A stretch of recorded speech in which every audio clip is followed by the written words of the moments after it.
Fala, gente, paz do Senhor Jesus. Seja mais uma vez bem-vindo ao meu canal, bem-vinda ao meu canal. Eu estou gravando esse vídeo numa noite fria em Goiânia. Goiano não é acostumado com frio.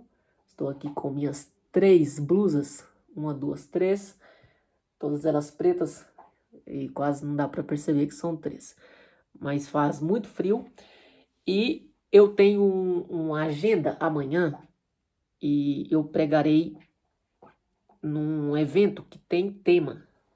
E eu prefiro, particularmente, que me deem um tema, porque com o tema nós já somos direcionados. Porque há dias que não vem nenhuma mensagem específica e, claro, a gente sempre depende da direção do Espírito Santo, mas há dias que parece não fluir nada. E quando o tema é dado, geralmente a gente já é direcionado a um texto, a um assunto específico e eu tenho maior facilidade quando é assim.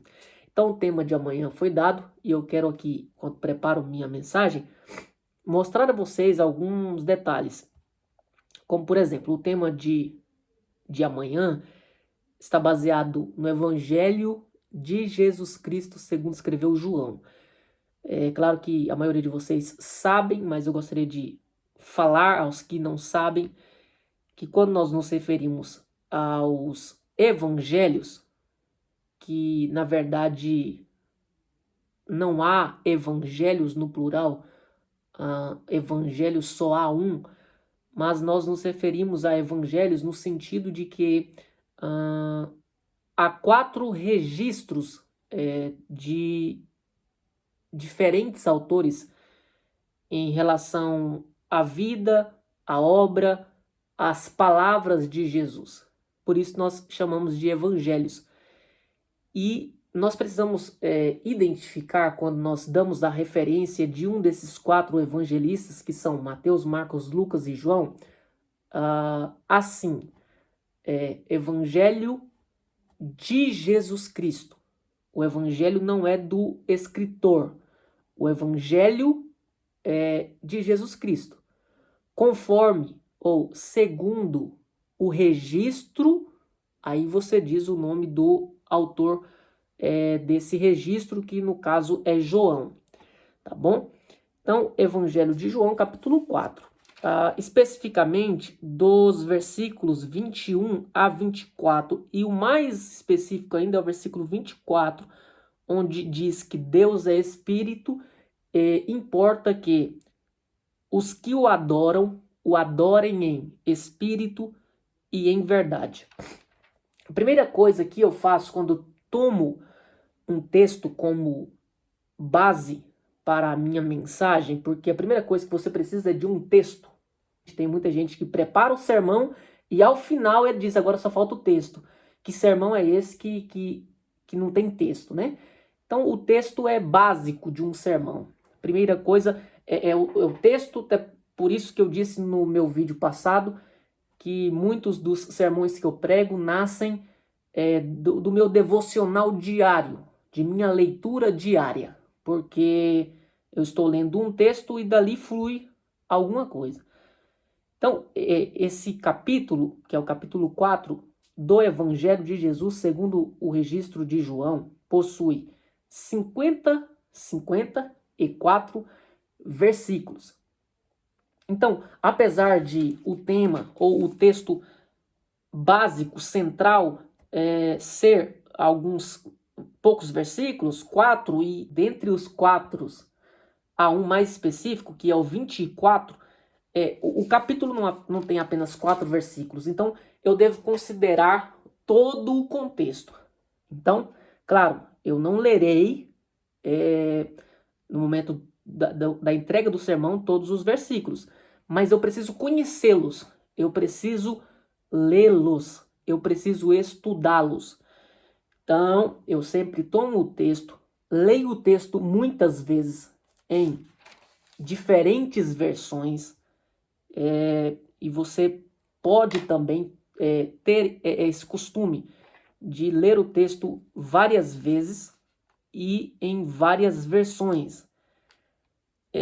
Há algumas versões, como por exemplo da Bíblia A Mensagem, de Eugene Peterson, que já te dá uma noção muito, muito grande, enorme do texto que você está lendo.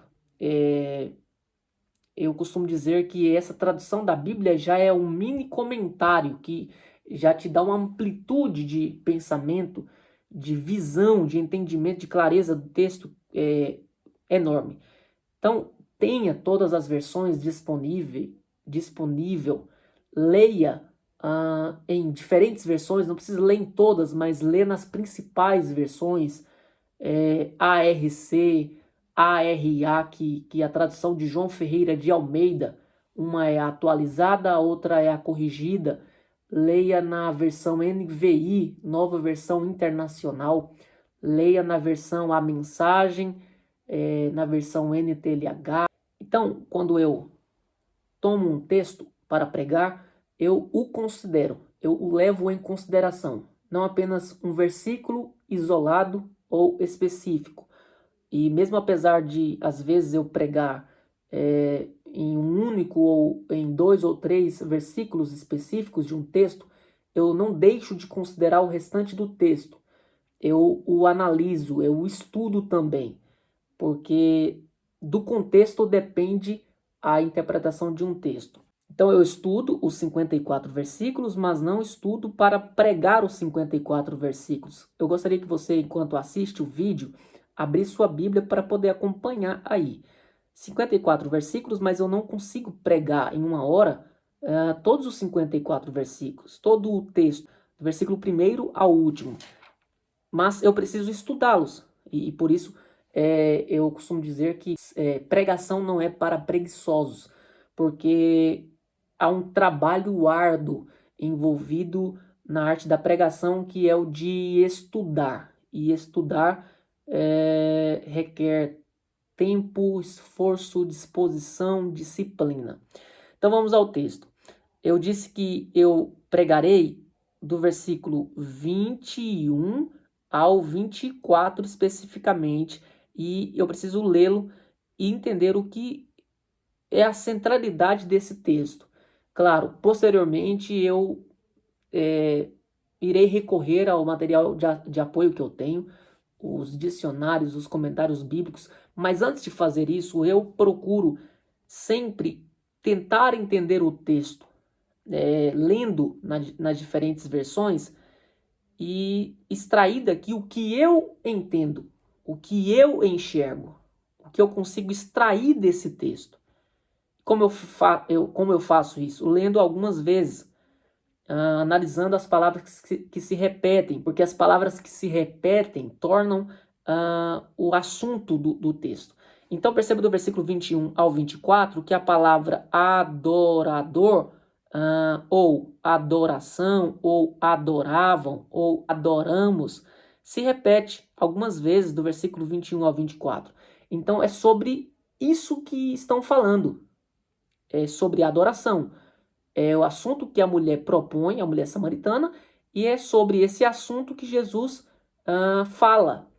Então, eu já tiro daqui, antes de recorrer a qualquer material, é claro, eu faço isso antes de recorrer a algum material para não me limitar ao pensamento de alguém, ao que alguém já escreveu, para não me tornar simplesmente um reprodutor, um papagaio do que alguém já falou, do que alguém já escreveu, para que eu tenha também minhas próprias visões do texto, claro, obedecendo toda a regra homilética.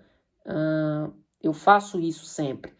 Então eu percebo aqui algumas verdades, eu extraio, eu anoto num caderno, numa folha, depois passo para o celular, no bloco de notas, que é o que eu uso durante a exposição do sermão, ou talvez já o faço diretamente no celular. E depois de extrair daqui o que eu já percebo, eu recorro ao material. Que material é esse? Comentários bíblicos, todos que você puder e tiver acesso, dicionários bíblicos para você entender algumas palavras que você desconhece, Isso é o básico. Eu não estou aqui de forma alguma dizendo que é só isso que você tem que saber, é só isso que você tem que fazer, é somente esse material de apoio que você tem que usar. Sempre também tem acesso a uma teologia sistemática, tá bom? Não seja um pregador que só depende, que só lê comentário bíblico. E o comentário bíblico, ele nos faz entender um contexto histórico que não salta aos nossos olhos quando lemos apenas o texto. Como, por exemplo, no versículo 19, a mulher samaritana reconhece Jesus como profeta. E o que ela fala no versículo 20 é consequência dessa identificação que ela teve de Jesus como profeta. Quando eu recorro ao material de apoio de um contexto histórico, eu entendo que ela identifica Jesus como um profeta e faz uma pergunta teológica para ele, porque para eles, samaritanos, o Messias viria como um mestre profeta, como Moisés foi, que traria clareza a eles acerca de temas teológicos. Por isso ela faz uma pergunta teológica sobre o lugar em que deveriam adorar. Aí, no versículo 20, ela propõe a Jesus que falasse sobre o fato de eles, samaritanos, adorarem no monte e os judeus em Jerusalém. Por quê? Porque em Jerusalém, sede do reino de Judá, que era o reino do sul, estava o templo em que eles adoravam.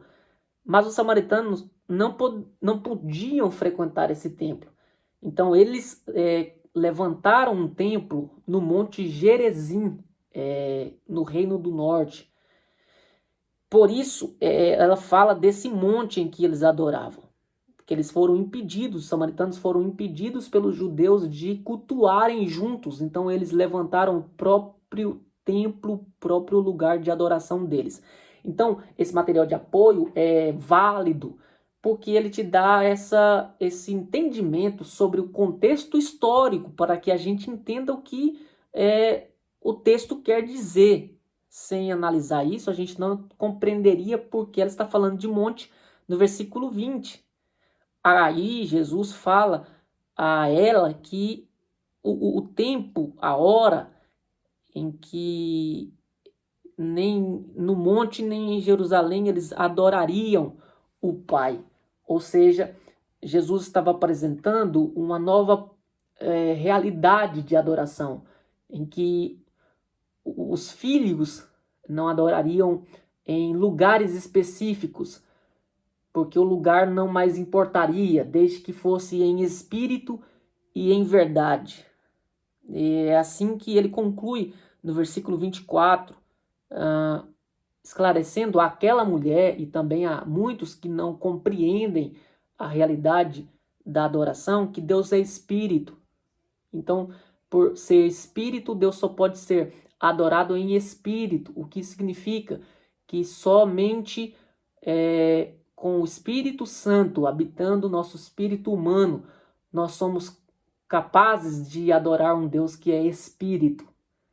Então, somente o crente, salvo em Cristo, que é morada, casa do Espírito Santo, somente ele pode adorar. O ímpio não consegue, não pode adorar. E também por ser um Deus verdadeiro, a própria verdade, esse Deus só pode ser adorado em verdade, ou seja, ele sabe, ele sonda os corações, a mente, as intenções de cada um que se diz adorador. Então ele sabe quem o adora de modo verdadeiro e quem o adora de modo falso, quem o adora de modo genuíno e quem o adora de modo hipócrita. Por isso ele identificou os adoradores de Gênesis 4, Caim e Abel, rejeitou um e se atentou para o outro, aceitou o outro. Então é sobre isso que o texto está falando, e essa clareza, esse entendimento desse texto, eu só consigo ter quando eu tenho acesso a materiais de apoio que vocês conhecem, a maioria de vocês, como sendo comentários bíblicos. O vídeo já está muito longo, eu vou encerrar por aqui. Eu espero que eu tenha te ajudado de algum modo, acrescentado alguma coisa aí. E eu te espero nos próximos vídeos. Que Deus te abençoe em nome de Jesus.